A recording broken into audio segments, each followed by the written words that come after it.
오늘 함께 보실 하나님 말씀은 창세기 35장 1절에서 22절까지입니다. 오늘 우리에게 주시는 하나님의 말씀 창세기 35장 1절에서 22절까지. 거기 거주하며 내 형 에서의 낯을 피하여 도망하던 때에 내게 나타나던 하나님께 거기서 제단을 쌓으라 하신지라.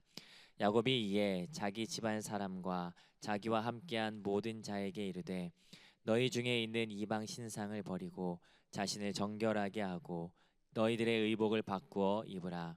우리가 일어나 베델로 올라가자. 내 환난 날에 내게 응답하시며 내가 가는 길에서 나와 함께 하신 하나님께 내가 거기서 제단을 쌓으려 하노라 하매, 그들이 자기 손에 있는 모든 이방 신상들과 자기 귀에 있는 귀고리들을 야곱에게 주는지라. 야곱이 그것들을 세겜 근처 상수리 나무 아래에 묻고, 그들이 떠났으나 하나님이 그 사면 고을들로 크게 두려워하게 하셨으므로 야곱의 아들들을 추격하는 자가 없었더라.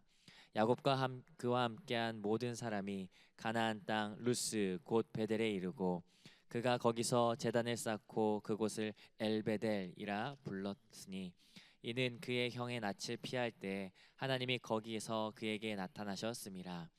리브가의 유모 드보라가 죽음에 그를 베델 아래에 있는 상수리 나무 밑에 장사하고 그 나무 이름을 알론바굿이라 불렀더라.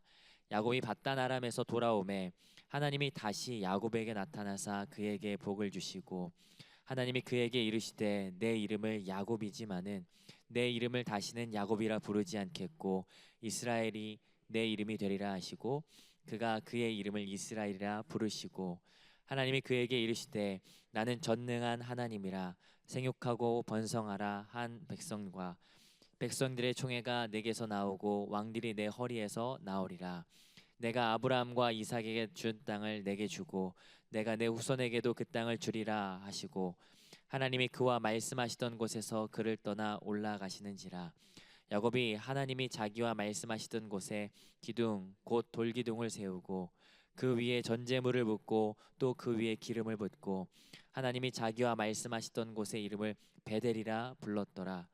그들이 베델에서 길을 떠나 에브라스에 이르기까지 얼마간 거리를 둔 곳에서 라헬이 해산하게 되어 심히 고생하여 그가 난산할 즈음에 산파가 그에게 이르되 두려워하지 말라. 지금 내가 또 등남하느니라 하매, 그가 죽게 되어 그의 혼이 떠나려 할 때 아들의 이름을 베노니라 불렀으나 그의 아버지는 그를 베냐민이라 불렀더라. 라헬이 죽음에 에브랏 곧 베들레헴 길에 장사되었고,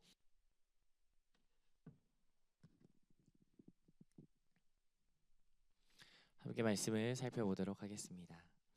우리는 창세기를 함께 묵상하는 중에 있습니다. 특별히 야곱의 삶을 함께 살펴보는 가운데 있는데, 야곱의 인생을 뭐라고 말할 수 있을까요? 그의 이름을 생각해 본다면 아마도 속이는 인생이라고 말할 수 있지 않을까 싶습니다. 그러면 한 번 더 생각해 보고 싶은 것이 있습니다. 그렇다면 왜 그렇게 야곱은 속이는 삶을 살았을까? 사실은 누군가를 속인다라고 하는 것은 굉장히 피곤한 삶이지 않습니까? 그럼에도 불구하고 야곱은 왜 그렇게 속였을까라고 하는 생각을 하게 되죠. 그런데 계속해서 야곱의 삶을 이렇게 살펴보면서 알게 되어지는 것 한 가지가 있습니다. 그것은 그렇게 그 인생이 속일 수밖에 없었던 것, 속여서라도 이기고 싶었던 이유는 다름 아닌 불안 때문이었습니다. 야곱은 늘 불안했습니다.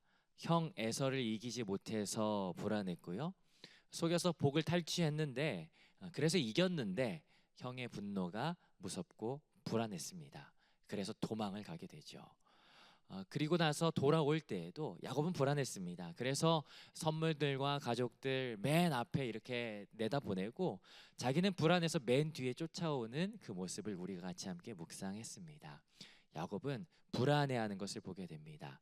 그러나 그 불안 가운데도 하나님은 함께 하셨습니다. 에서와 극적인 화해를 이루었고 세겜에 정착하게 되죠. 그런데 우리가 지난 이틀 동안 묵상했던 창세기 34장 세겜에서의 내용을 살펴보니까 야곱의 딸 디나가 정착했던 이 세겜 땅에서 불미스러운 일을 당하는 것을 보게 됩니다. 그리고 이 일로 인해서 이 야곱의 디나의 오라비였던 시므온과 레위가 이런 일들을 자행했던 자들을 그냥 두지 않고 거의 한 일족을 전멸시키다시피 이 보복을 하는 것을 보게 되죠. 그런데 이 일로 인해서 야곱이 이 일 때문에 또다시 불안해하게 되는데 이 어제 본문 34장 30절에 보니까 이렇게 기록되어 있습니다. 야곱이 시므온과 레위에게 이르되 너희가 내게 화를 끼쳐 나로 하여금 이 땅의 주민 곧 가나안 족속과 브리스 족속에게 악취를 내게 하였도다. 나는 수가 적은즉 그들이 모여 나를 치고 나를 죽이리니 그러면 나와 내 집이 멸망하리라. 야곱이 이야기한 내용 가운데 너희가 나 악취로 만들었다라고 하는 이야기가 나옵니다. 악취라고 하는 것은 거부감, 미움의 대상을 말하는 것이죠. 우리를 위태하게 만들었다라는 거예요. 거기다 후반에 보니까 이렇게 말합니다. 나는 수가 적으니 그들이 나를 죽이리라, 망하리라. 야곱의 불안이 극에 달하는 것을 보게 되죠. 그런데 그 불안해하는 야곱이 겪게 되는 내용이 바로 오늘 본문인데요.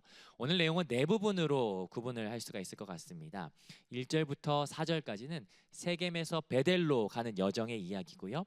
5절부터 15절까지는 베델에서 있었던 이야기입니다. 그리고 16절부터 20절까지는 베델에서 다시 에브라스로 이동을 하며 21절, 22절은 에브라스에서 헤브론으로 가는 여정을 담고 있습니다.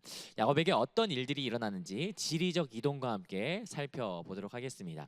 1절부터 4절까지는 세겜에서 베델로 이동하는 장면입니다. 1절 우리 같이 한번 읽어보도록 하겠습니다. 함께 읽습니다. 시작. 하나님이 야곱에게 이르시되 일어나 베델로 올라가서 거기 거주하며 내가 내 형 에서의 낯을 피하여 도망하던 때에 내게 나타났던 하나님께 거기서 제단을 쌓으라 하신지라. 하나님께서는 야곱의 이 불안함을 아셨습니다. 왜냐하면 1절에 보니까 하나님께서 야곱에게 말씀하신 내용이 굉장히 급합니다. 여러분 동사들이 연이어서 쏟아지는데요. 뭐라고 하시는지 한번 살펴보지 않으시겠습니까? 자, 뭐라고 합니까? 일어나라, 올라가라, 거주하라, 그리고 단을 쌓으라 라고 말씀하세요. 이 네 개의 단어가 순식간에 나열되기 시작하는 겁니다. 하나님께서는 야곱의 마음을 아셨죠. 불안한 그의 마음 가운데 신속하게 응답하시는 거예요. 거기다가 누구에게도 하나님께서는 단을 쌓으라 라고 명령하셨던 적이 없었습니다. 참 친절하다라는 생각이 들어요. 불안하면 자칫 우울해질 수 있는 이 야곱의 이 성품 가운데 적극적으로 일어날 수 있는 동기를 주시는 거죠. 너가 제단을 쌓아야 되니까 빨리 일어나, 빨리 가 라고 하면서 적극적으로 하나님께서 개입하시는 겁니다. 자, 그러니 어떻게 합니까? 3절에 모든 집안 사람들에게 이야기하죠. 3절은 제가 읽어보겠습니다.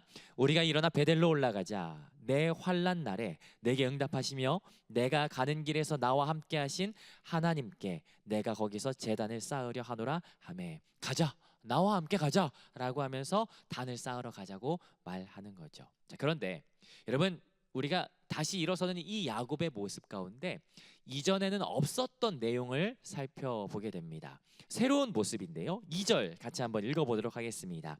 함께 읽습니다. 시작.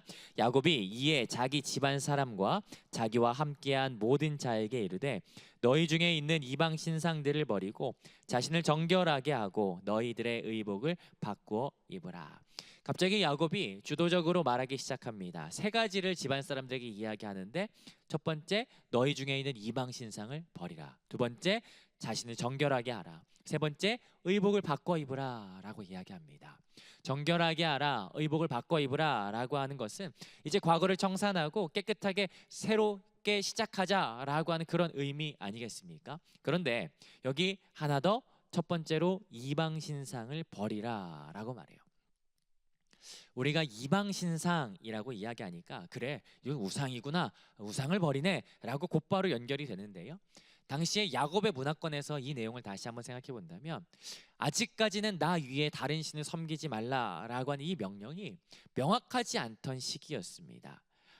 왜냐하면 야곱이 라반의 집을 떠날 때 라헬이 그 집의 수호신이었던 그 드라빔을 숨기지 않습니까? 그리고 라반은 그것을 굉장히 중요하게 여겨서 쫓아왔던 것 또한 우리가 보았던 내용들이죠. 그렇기 때문에 어떤 샤머니즘, 수호신, 집안신 이런 개념들은요 보편적으로 문화 가운데 녹아 있던 그런 익숙한 그런 그들의 상황이었던 것을 알 수가 있죠. 그런데 야곱이 이야기하는 겁니다.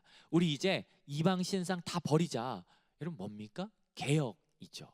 그래서 4절 보니까 그들이 자기 손에 있는 모든 이방 신상, 제의적 성격이 있었던 귀걸이들을 다 모두 세겜나무 상수리나무 아래다가 묻는다라고 이야기를 해요. 자, 그러면 여기에서 우리가 이들의 입장에서 한 번 더 생각을 해보고 싶습니다. 이방 신상을 다 묻습니다. 여기 묻다라고 하는 의미는 아무도 못 찾게 꼭꼭 숨기다라고 하는 의미도 있는데 아무튼 묻었습니다. 이들이 어땠을까요? 아유, 후련해. 이거 다 버려가지고 이제 속 시원해. 이랬을까요? 아니요, 그렇지 않았을 겁니다. 그들을 보호한다라고 여겼던 그들의 수호신들을 묻었을 때는요, 이들은 불안했을 겁니다. 내 손에 쥔 것을 놓아야 될 때 큰 결단이 있지만 그 결단과 함께 반대편에서는 두려움이 몰려올 수밖에 없는 것이죠. 그러나 하나님께서는 이들의 두려움, 이들의 불안을 두렵게 여김으로 바꾸시는 것을 보게 됩니다. 5절부터 15절까지는 베델에서의 내용인데요. 5절 같이 한번 읽어보도록 하겠습니다. 5절 함께 읽습니다. 시작. 그들이 떠났으나 하나님이 그 사면 고을들로 크게 두려워하게 하셨으므로 야곱의 아들들을 추격하는 자가 없었더라. 오히려 다른 이들이 이들을 두렵게 하더라. 그리고 나서 베델에 도착하게 됩니다.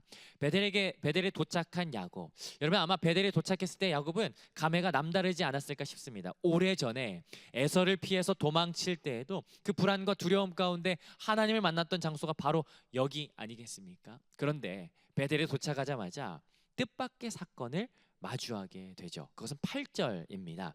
8절 같이 한번 읽어보시죠. 시작. 리브가의 유모 드보라가 죽음에 그를 베델 아래에 있는 상수리 나무 밑에 장사하고 그 나무 이름을 알론바굿이라 불렀더라. 리브가의 유모 드보라가 죽음을 맞이합니다. 유모 드보라는 창세기 24장 59절에 보니까 하란으로 찾아왔던 그 아브라함의 종이 이삭의 아내를 찾아서 리브가를 이제 데리고 갈 때 리브가의 그 아버지가 이 출가하는 딸에게 그냥 보내지 않고 유모를 같이 딸려서 보내는 것을 보게 되죠. 아마 딸을 향했던 아버지의 그 애절한 마음이 아니었겠는가. 그러고 보면 이 유모는 리브가와 늘 함께였을 겁니다. 아마도 야곱이 어린 시절에 이 유모의 손에서 돌봄을 받았을 거고요.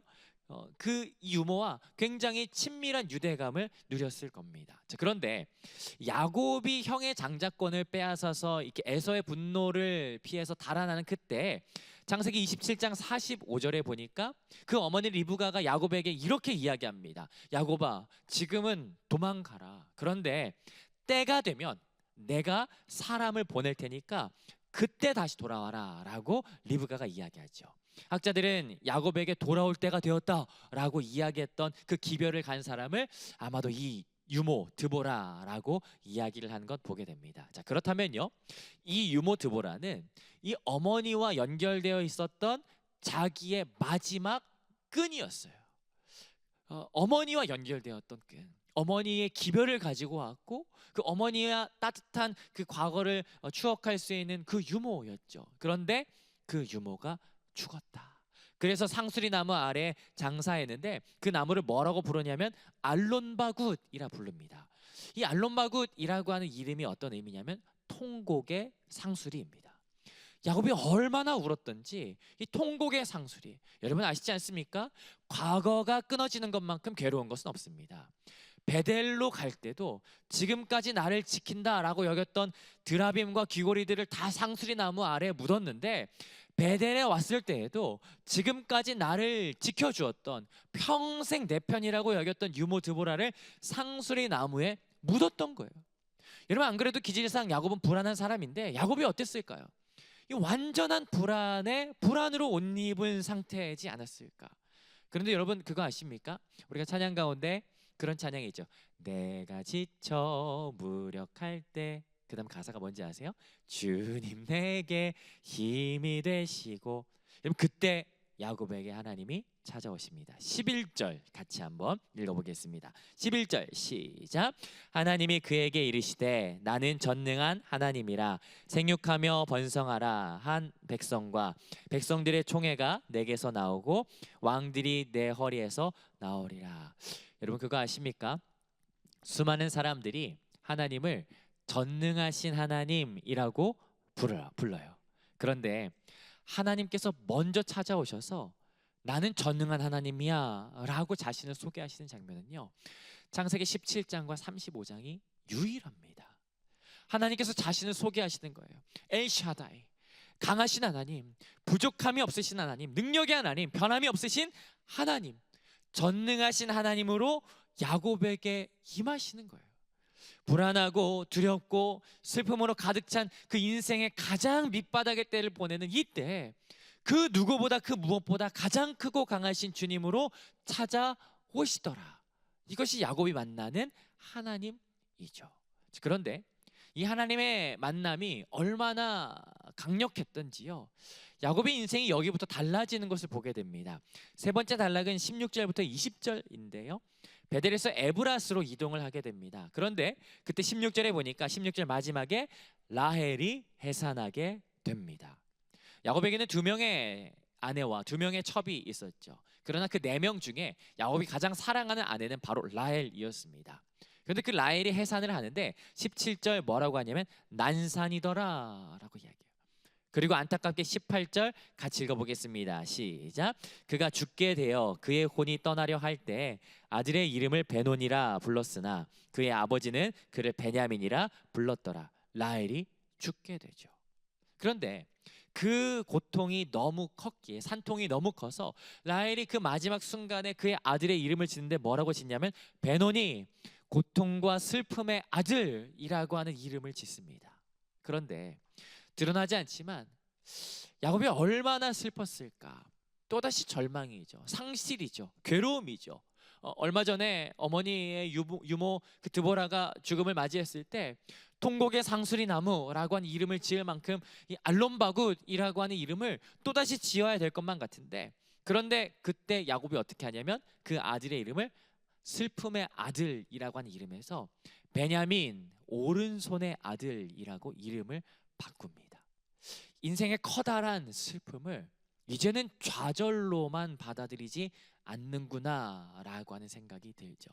그런데 그뿐만이 아닙니다. 네 번째 단락은 21절 22절인데 에브라스에서 헤브론으로 옮겨가는 그때 또 한 가지 사건이 일어납니다. 22절 같이 한번 읽어보겠습니다. 시작. 이스라엘이 그 땅에 거주할 때 르우벤이 가서 그 아버지의 첩 비라와 동침함에 이스라엘이 이를 들었더라. 야곱의 아들은 12이라. 큰아들 르우벤이 야곱의 첩이었던 비라와 동침하는 사건, 이건 분명히 잘못된 사건입니다. 그리고 가정의 질서를 바로 잡아야 하는 일이 맞죠. 그리고 더불어서 르우벤이